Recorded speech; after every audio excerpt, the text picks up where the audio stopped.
નમસ્કાર, પ્રવેગ ટીવીમાં આપનું સ્વાગત છે। હું છું ભદ્રેશ। આપ જોઈ રહ્યા છો પ્રવેગ પ્રાઇમ ટાઈમ। સમાચારની શરૂઆતમાં એક નજર હેડલાઇન્સ પર। સંસદમાંથી સાંસદોને સસ્પેન્ડ કરવાના મામલે શાસક પક્ષ અને વિપક્ષ વચ્ચે તૂતુ મેમે યથાવત। ભાજપ અને કોંગ્રેસના એકબીજા પર આરોપોનો મારો।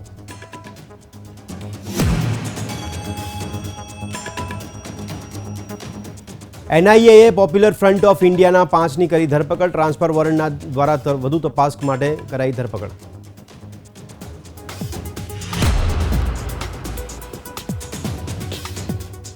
રાજ્યમાં કોરોનાના આજે નોંધાયા વધુ 9 કેસ। એક્ટિવ કેસની સંખ્યા 32 પર પહોંચી। અમદાવાદ શહેરમાં નોંધાયા નવા 6 કેસ।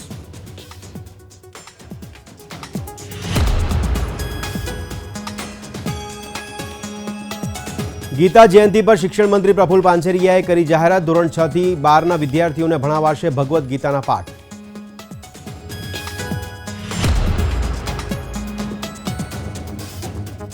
તો જમ્મુ કાશ્મીરના રાજૌરીમાં સેનાનું સર્ચ ઓપરેશન તેજ। હેલિકોપ્ટર અને ડ્રોન વડે આતંકીઓ પર આકાશી દેખરેખ।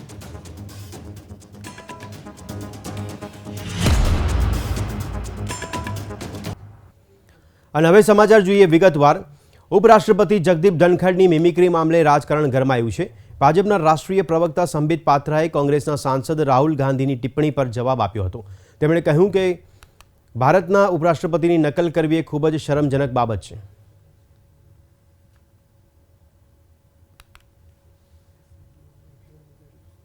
इंडिया अलायंस का विषय है। जिस प्रकार का उनका व्यवहार रहा है विगत दिनों में ये जनता देख रही है।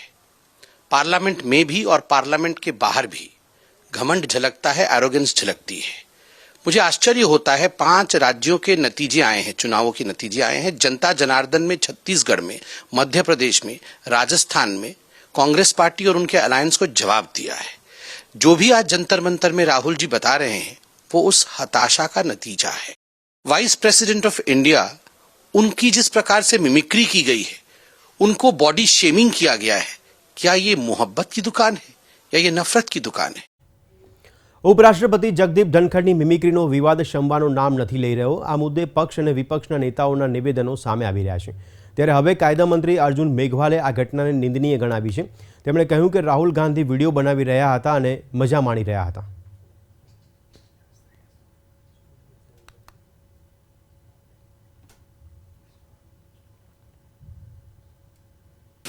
मकर द्वार पे जब हमारे कुछ विपक्ष के एमपी कुछ एक क्या कर रहे थे वो एक अलग विषय है, लेकिन एक हमारे लोकसभा के सदस्य और कांग्रेस पार्टी के राष्ट्रीय अध्यक्ष रहे ऐसे व्यक्ति श्री राहुल गांधी उसका वीडियो बना रहे थे और उसको एंजॉय कर रहे थे। ये बहुत दुखद और निंदनीय घटना है। एंजॉय कर रहे थे जी उनको, और फिर कह रहे थे हमें इसका पता नहीं था। आप उस पूरा वीडियो देखिए, उसमें वो कुछ पूछ रहे हैं तो वो जवाब भी देते हैं राहुल गांधी कि नहीं, आई एम फ्रॉम लोकसभा। इसका मतलब वो पार्टिसिपेट भी कर रहे थे, एंजॉय कर रहे थे। લોકસભામાંથી સસ્પેન્ડ કરાયેલા વિપક્ષી સાંસદોને લઈને કોંગ્રેસ પાર્ટી દેશભરમાં વિરોધ પ્રદર્શન કરી રહી છે।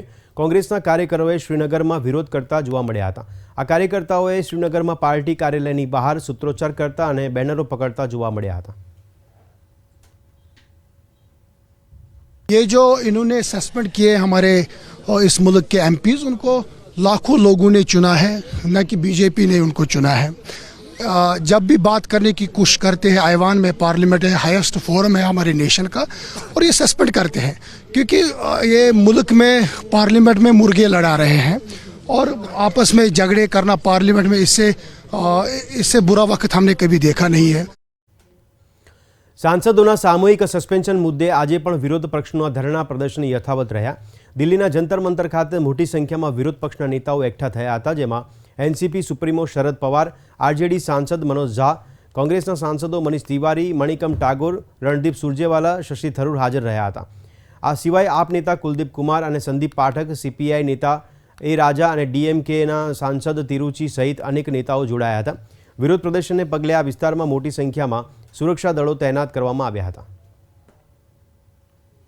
जब आप एमपी बनते हैं, पार्लियामेंट में बनते हैं, वो आपका प्रिविलेज होता है, आपकी बात हर बार आपको सदन में रखनी पड़ती है, तो वहाँ पे अगर रखने नहीं दे रहे तो इसका बिल्कुल ये तो डेमोक्रेसी नहीं है, ये बिल्कुल अलग तरीके का आई मीन जो चल रहा है वो सही नहीं चल रहा है, क्योंकि आप एक पूरे 140 एमपीज को अगर आप सस्पेंड कर रहे हैं तो बिल्कुल यहाँ पे क्या है, डेमोक्रेसी तो नहीं है, तो बिल्कुल इसके ऊपर इसलिए तो यहाँ पे धरना हो रहा है, क्योंकि जनता को पता होना चाहिए जब आप एमपी बनते हैं तो आपका प्रिविलेज होता है कि सदन में आपकी बात करना पड़ता है, चाहे आप उसको पढ़े या ऐसे ही बात करें, जो आपको बात करने का प्रिविलेज होता है वो हो रहा है नहीं।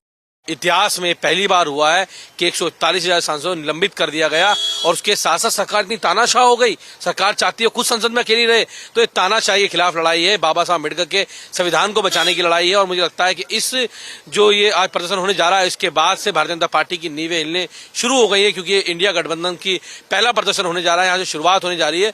तो मैं ये कहना चाहता हूँ कि देश के लोकतंत्र को बचाने के लिए आज सब लोग यहाँ इकट्ठा हो रहे हैं, देश के संविधान को बचाने के लिए इकट्ठा हो रहे हैं, और हम सब मिलकर इस देश के लोकतंत्र संविधान को बचाएं। એન્ફોર્સમેન્ટ ડિરેક્ટરેટ મની લોન્ડરિંગ કેસના સંબંધમાં શુક્રવારે દિલ્હીમાંથી પોપ્યુલર ફ્રન્ટ ઓફ ઇન્ડિયાના 5 સભ્યોની ધરપકડ કરી। આરોપીઓની ઓળખ છે EM અબ્દુલ રહેમાન, બનીસ અહમદ, અફસર પાશા અને AS ઇસ્માઇલ તથા મોહમ્મદ શાકિફ તરીકે કરવામાં આવી છે। આરોપીઓની NIA દ્વારા અગાઉથી ધરપકડ કરવામાં આવી હતી અને તેઓ ન્યાયિક કસ્ટડીમાં હતા। આ તમામને દિલ્હીની કોર્ટમાં રજૂ કરવામાં આવ્યા હતા, જ્યાં EDએ 10 દિવસની કસ્ટડી માંગી હતી।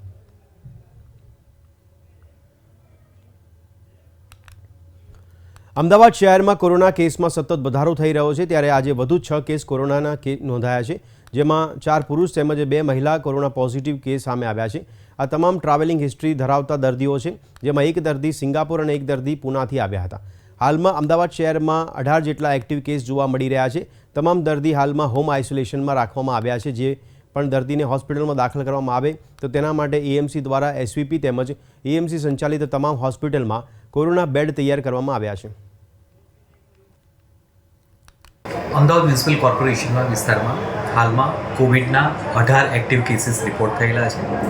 ગઈકાલના રોજ 6 નવા કેસીસ આવેલા છે અને આ તમામ પેશન્ટની કોઈ travelling history, international travelling history, આ તમામ તપાસ કરવામાં આવે છે।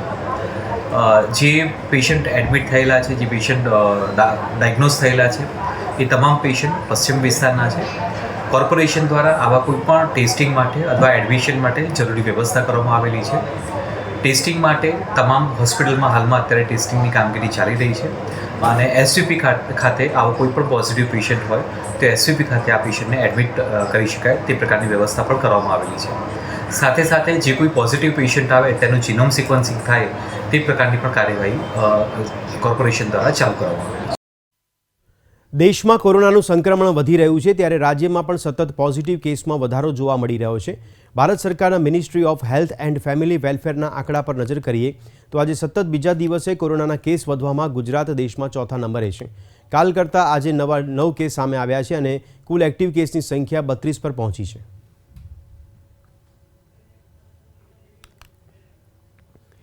તો દેશમાં કોરોનાએ ફરી માથું ઊંચક્યું છે। કોરોના સંક્રમિત દર્દીઓમાં નવો વેરિયન્ટ JN.1 જોવા મળી રહ્યો છે અને તેનો ફેલાવો ઝડપથી વધી રહ્યો છે। ગયા અઠવાડિયામાં જીનોમ સિક્વન્સિંગ માટે આવેલા દર્દીઓના સેમ્પલમાં આ નવો વેરિયન્ટ જોવા મળ્યો છે। આ નવા વેરિયન્ટનું 40થી વધુ દેશોમાં સંક્રમણ જોવા મળી રહ્યું છે। દેશના 11 રાજ્યોમાં કોરોનાના કેસો સામે આવ્યા છે। સ્વાસ્થ્ય મંત્રાલય દ્વારા જાહેર કરાયેલા આંકડા અનુસાર છેલ્લા 24 કલાકમાં કોવિડના 328 નવા કેસ નોંધાયા છે અને એક વ્યક્તિનું મોત થયું છે, જ્યારે સક્રિય કેસની સંખ્યા વધીને 2997 પર પહોંચી છે। નવા વેરિયન્ટના કુલ કેસ 21 નોંધાયા છે। આજે જ્યારે ગીતા જયંતીની ઉજવણી થઈ રહી છે, ત્યારે ગીતા જયંતીના અવસરે ભગવદ્ ગીતાના મૂલ્યવાન ગ્રંથનું જ્ઞાન શાળાના બાળકોને મળે તે માટે રાજ્ય સરકારે મહત્વનો નિર્ણય કર્યો છે।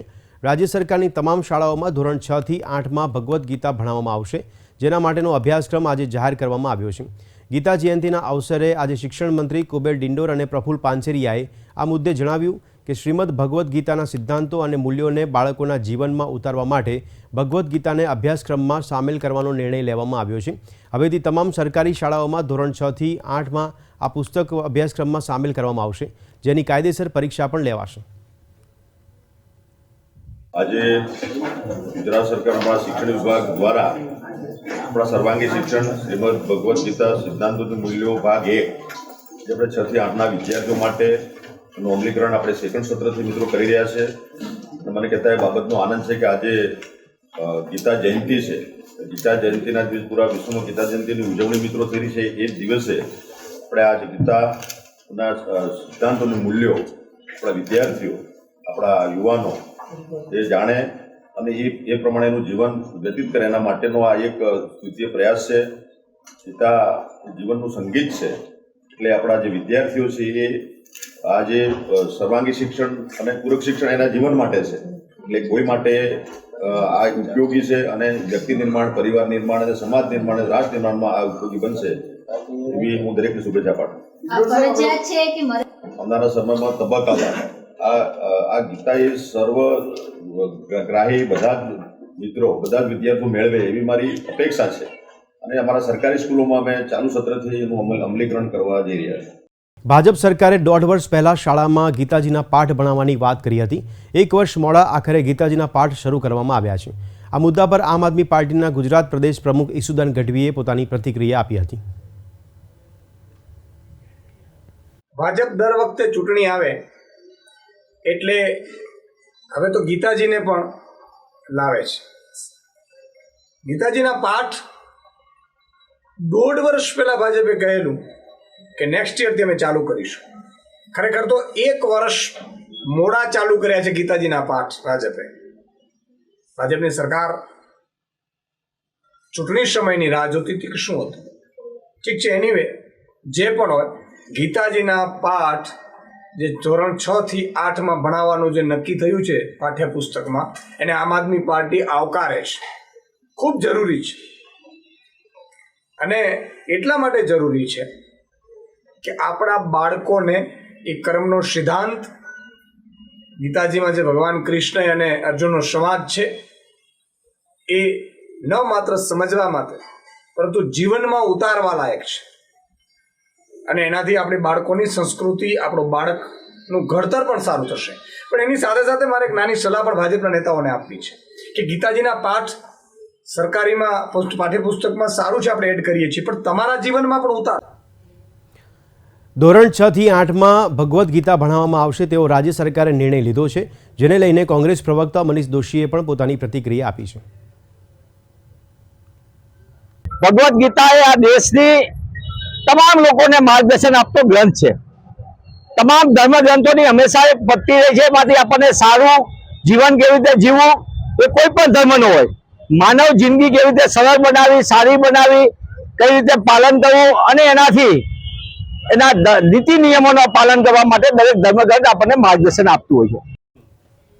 NCERT દ્વારા ગુજરાતમાંથી પસંદ કરાયેલા કુલ 12 પ્રોજેક્ટમાંથી સુરતના 2 વિદ્યાર્થીઓ મોખરે રહ્યા છે. સુરતનો સર જે ઇંગ્લિશ સ્કૂલના આ વિદ્યાર્થીઓ છે. NCERT દ્વારા આયોજિત 50માં રાષ્ટ્રીય બાળ વૈજ્ઞાનિક પ્રદર્શન 2023માં સુરતના શાહપોર વિસ્તારમાં આવેલ સર જે ઇંગ્લિશ સ્કૂલના 2 વિદ્યાર્થીઓના પ્રોજેક્ટ પસંદગી પામ્યા છે. આ પ્રોજેક્ટ્સ વિદ્યાર્થીઓએ ભૌતિકશાસ્ત્રના શિક્ષિકા રૂપા જયચંદ્રન કટ્ટીના માર્ગદર્શન હેઠળ તૈયાર કર્યા છે. Math decoding the mystery of નેચરનું મોડેલ શાળાના વિદ્યાર્થીઓ મોહમ્મદ અબરાર અને શેખ અબરાર દ્વારા પ્રદર્શિત કરાશે. ગુજરાતમાંથી પસંદ કરાયેલા કુલ 12 પ્રોજેક્ટમાંથી આ મોડેલ પેટા વિભાગ અમારા માટે ગણિત હેઠળ પસંદ કરવામાં આવ્યો છે. આ મોડેલ પૃથ્વીના પરિપ્રેક્ષ્યથી ગ્રહોની ગતિને કારણે બનેલી ભ્રમણકક્ષાની પેટર્ન તેમજ તેમના સમયગાળા વચ્ચેનો ગાણિતિક સંબંધ સ્થાપિત કરે છે. આ રાષ્ટ્રીય સ્થળનું પ્રતિષ્ઠિત પ્રદર્શન પુણે, મહારાષ્ટ્ર ખાતે 26 થી 31 ડિસેમ્બર દરમિયાન યોજાશે. તો અમારું જે કોમ્પિટિશન છે તે છે પુણે, મહારાષ્ટ્ર, श्री शिव छत्रपति शिवाजी स्टेडियम, बालवाड़ी स्टेडियम जे है ते 26 दिसंबर थी 31 दिसंबर से जे कंडक्टेड बाय NCERT है. ये हमने जस्ट स्टार्ट किया था जब प्रोजेक्ट, तो हम टोटल 4 लेवल से गए, तो ऑलमोस्ट पूरा अप्रोक्सीमेटली बोल सकते हैं कि 1 साल जैसा हमको लगा. हमने फर्स्ट स्टार्ट किया था प्रोजेक्ट बनाने का, तो हमको जस्ट खाली क्या मिला था कि इसका पैटर्न के बारे में मालूम पड़ा था कि ऐसा कुछ पैटर्न बनता है, लेकिन हमको वो नहीं पता था इसके पीछे का मैथ्स क्या है. तो हमने पूरा ट्राई किया और टोटल 4 मॉडल हमने बनाए थे, एक के बाद एक, और चारों फेल गए. फिर ये 5th मॉडल रहा जो सक्सेसफुल हुआ हमारा और जिससे कंप्लीट पैटर्न फॉर्म हुआ. હરવા ફરવા અને ખાણીપીણી માટે દુનિયાભરમાં જાણીતા છે સુરતીઓ. હંમેશા કંઈક ને કંઈક નવું કરતા રહે છે. સુરતના જમણની અનેક વાનગીઓ દેશ વિદેશમાં પ્રસિદ્ધ છે, ત્યારે સુરતના એક ફૂડ ચેનના માલિકે વંદે ભારત ટ્રેનની થીમ પર રેસ્ટોરન્ટ તૈયાર કરતા લોકો માટે તે આકર્ષણનું કેન્દ્ર બની છે. સુરતના સરથાણા વિસ્તારમાં આવેલા રેસ્ટોરન્ટે સુરતવાસીઓમાં ખાસ આકર્ષણ ઊભું કર્યું છે, કારણ કે અહીં જ્યારે લોકો જમવા માટે પ્રવેશ કરે છે ત્યારે તેમને સૌપ્રથમ વંદે ભારત ટ્રેનનું એન્જિન જોવા મળે છે. આ રેસ્ટોરન્ટમાં ટિકિટ બારી અને એન્ટ્રી અને એક્ઝિટ પણ વંદે ભારત ટ્રેનની જેમ જ બનાવવામાં આવ્યા છે. એટલું જ નહીં, અહીં આવતા લોકોને વંદે ભારત ટ્રેનમાં જ બેઠા હોય એવો અનુભવ થાય તે માટે સીટિંગ અને વિન્ડો પણ આબેહૂબ બનાવવામાં આવ્યા છે. વંદે ભારત ટ્રેનની થીમ પર આ રેસ્ટોરાં તૈયાર કરવામાં 7 મહિનાની મહેનત લાગી છે. 2015થી અમે અમારા યુનિક કોન્સેપ્ટ માટે વખણાઈએ છીએ. અમે એક સિંગલ ચેન ઓફ રેસ્ટોરન્ટ છે જે એક ઓવરહેડ ટ્રેનથી સર્વ કરે છે અને એક પ્રોપર ટ્રેનનું થીમ લાવીએ છીએ. 2015માં અમે એક યુનિક થીમ લાવ્યા હતા વડોદરામાં, 2017માં અમે સુરતમાં એક રાજધાનીની થીમ લાવ્યા હતા. તો સેમ વે આ વર્ષે પણ અમે એ વિચાર્યું કે નવી થીમ લાવીએ, કશું નવું કરીએ. વંદે ભારતનો ક્રેઝ તો હતો જ, મેક ઇન ઇન્ડિયાનો સારો અનુભવ હતો લોકોને, તો અમે પણ ટ્રાય કર્યું કે આ વખતે એક નવી થીમ લાવીએ. એ પ્રમાણે અમે પછી વંદે ભારતની થીમ લાવ્યા. ડિફિકલ્ટી હતી, 4-5 મહિના અમને પૂરો કોન્સેપ્ચ્યુલાઇઝ કરવામાં લાગ્યું, કેવી રીતે થીમ બેસાડીએ, કેવી રીતે નવો એક્સપિરિયન્સ લાવીએ. તો એના માટે થોડી ડિફિકલ્ટી લઈ, બટ આખરે જે બન્યું છે એના હિસાબથી અમે પણ બહુ સેટિસ્ફાઈડ છે અને કસ્ટમરની ભીડ જોઈને અમને પણ લાગે છે કે એક સારો કોન્સેપ્ટ અમને ડિલિવર કરેલો છે. અહીં આવતા કેટલાક મહેમાનો કે જેમણે વંદે ભારત ટ્રેન ફક્ત વિડીયોમાં જોઈ હોય તેમને અહીં વંદે ભારત ટ્રેનમાં જ બેસીને ભોજન લઈ રહ્યા હોય તેવો અનુભવ થાય છે. હોટલના સ્ટાફ જ્યારે રિમોટનું બટન દબાવે ત્યારે વંદે ભારતની પ્રતિકૃતિવાળી એક ટ્રેન એરિયલ પરથી આવે છે અને કસ્ટમરને વાનગી સર્વ કરે છે. ખાસ તો અમે ખાવાના બહુ શોખીન છે, અલગ અલગ જગ્યાએ બધે જતા હોઈએ છીએ. વંદે ભારત ટ્રેનમાં બેઠા તો નથી, બટ અમે અહીંયા આવ્યા છે, બટ બહુ ફાઇન લાગે છે. એનો સ્ટાફ, એનું બધું સારું છે, અહીંયાનું મતલબ ટેસ્ટ પણ સારો છે. અમે અહીંયા ફેમિલી સાથે અહીંયા વંદે ભારત ટ્રેનમાં આવ્યા છીએ જમવા માટે, પણ અહીંયા ખૂબ સારું છે અને વંદે ભારત ટ્રેનની થીમ પર બનાવવામાં આવ્યું છે. ટ્રેનમાં કોઈ દિવસે બેઠા નથી વંદે ભારતમાં, પણ એની થીમ પર બનાવી છે. લાગે છે કે આ ટ્રેન દોડે નથી એટલું જ છે, બાકી સેમ ટુ સેમ એના જેવું જ કોન્સેપ્ટ કરવામાં આવ્યું છે. વંદે ભારત ટ્રેનની થીમ પર રેસ્ટોરન્ટ તૈયાર કરનારા ફૂડ ચેનના માલિકે જ પહેલીવાર ટ્રેનની થીમ પર ભારતમાં રેસ્ટોરન્ટ શરૂ કરી છે. અત્યાર સુધી તેમની દરેક રેસ્ટોરાં રાજધાની ટ્રેનની થીમ પર હતી, જોકે આ વખતે તેમને કંઈક યુનિક કરવું હતું. અને બીજી તરફ દેશમાં વંદે ભારત ટ્રેન પણ ખૂબ ચર્ચામાં છે. આથી તેમણે વંદે ભારતની થીમ પર આ રેસ્ટોરન્ટ બનાવવાનું નક્કી કર્યું. પ્રવેગ ટીવી, સુરત. દહેગામના કડજોદરા ગામમાં દીપડાએ આતંક મચાવ્યો છે. દીપડાએ 6 જેટલા ગ્રામજનો પર હુમલો કરીને ઇજાગ્રસ્ત કર્યા છે. દીપડાના હુમલાના કારણે ગ્રામજનોમાં ભયનો માહોલ છવાયો છે. ત્યારે હુમલા બાદ દીપડો પાસેના એરંડાના ખેતરમાં છુપાયો હતો. વન વિભાગની ટીમ સાથે ગ્રામજનો પણ દીપડાને પકડવાના કામે લાગ્યા છે.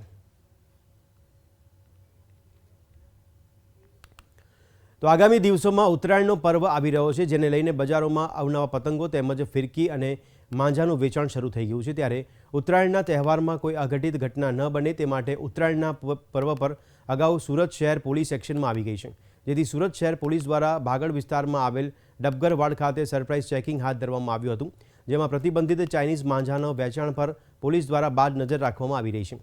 તો ઓનલાઈન વેચાણ કરતા પ્લેટફોર્મ પર પણ પોલીસ સતત નજર રાખી રહી છે.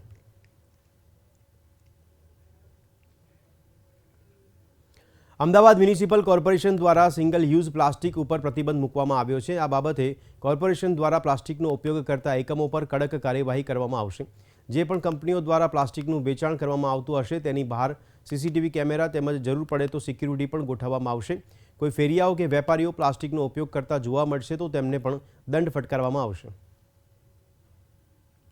મહાનગરની અંદર આપણું શહેર સ્વચ્છ બને, સુંદર બને તે માટે વિવિધ મુદ્દે ચર્ચા કરવામાં આવી છે આજની સ્ટેન્ડિંગ કમિટીની અંદર. તે અનુસાર જે પણ નિશાન સ્પોટ છે તેને તાકીદે ક્લિયર કરવા અને મારું સિટી મારું ગર્વ કે આપણું અમદાવાદ સ્વચ્છ અમદાવાદ બને તે માટે જરૂરી જગ્યાએ જરૂર પડે તો કેમેરા લગાવવાની, તદુપરાંત સિક્યોરિટી મૂકવાની અને આવનાર સમયની અંદર આપણું અમદાવાદ સ્વચ્છ અમદાવાદ બને તે માટેના પ્રયત્નો કરવામાં આવે છે. તદુપરાંત પ્લાસ્ટિકનો ઉપયોગ લોકો કરે નહીં, ફેરિયાઓ કે નાના કોઈ પણ.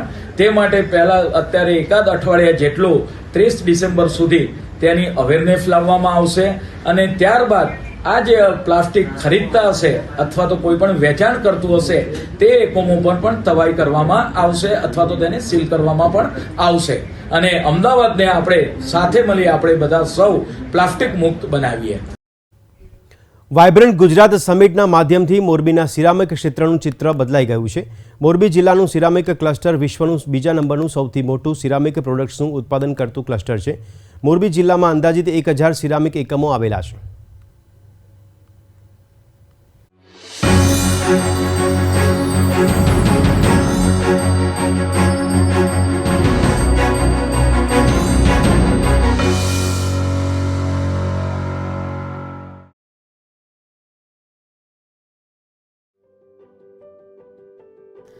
ભારતમાં મોટાભાગનું સિરામિક ઉત્પાદન મોરબીમાં થાય છે. મોરબીના 10,000થી વધુ ઉત્પાદન એકમો દેશના 90% સિરામિક્સનું ઉત્પાદન કરે છે. કેબિનેટ મંત્રી રાઘવજી પટેલના જણાવ્યા મુજબ વાઇબ્રન્ટ ગુજરાત સમિટે ગુજરાતના સિરામિક ઉદ્યોગને વિશ્વભરમાં પ્રખ્યાત બનાવ્યું છે. કે આપણો ગુજરાત વાઇબ્રન્ટ 2024 જાન્યુઆરીમાં થાય પહેલા રાજ્યના દરેક જિલ્લાઓમાં જઈ અને વાઇબ્રન્ટ સમિટો કરો, ઉદ્યોગકારોને મળો, એને સાંભળો, એના પ્રશ્નો સમજો, વધુમાં વધુ ઉદ્યોગો સ્થાપાય એના માટે એને પ્રોત્સાહિત કરો, સરકારની નીતિઓ સમજાવો. એટલે જિલ્લે જિલ્લે સમિટ થાય છે અને એમાં ખાસ કરી અને આવા વિશિષ્ટ સમિટો પણ થાય છે. કારણ કે સિરામિક ક્ષેત્રે મોરબી, મશીન ટૂલ્સ ને એન્જિનિયરિંગ ક્ષેત્રે રાજકોટ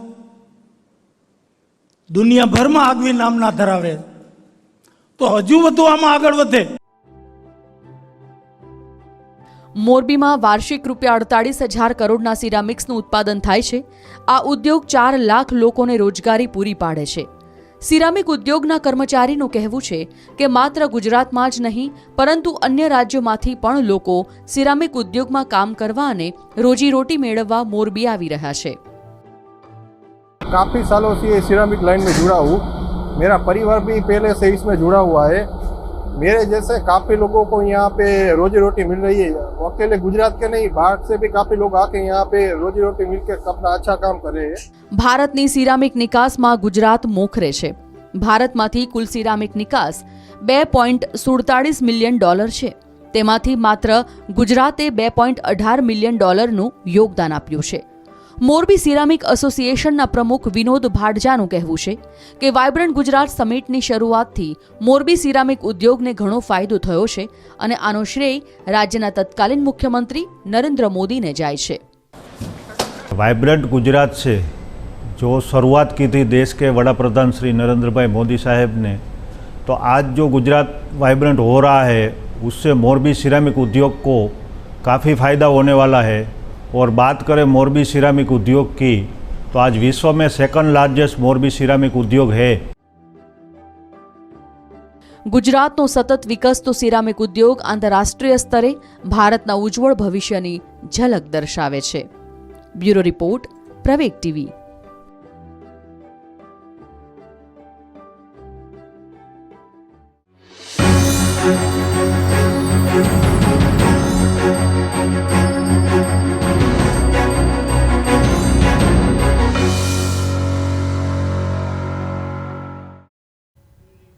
તો આ હતા અત્યાર સુધીના સમાચાર. વધુ સમાચાર સાથે ફરી મળીશું. ત્યાં સુધી આપ જોતા રહો પ્રવેગ ટીવી. નમસ્કાર.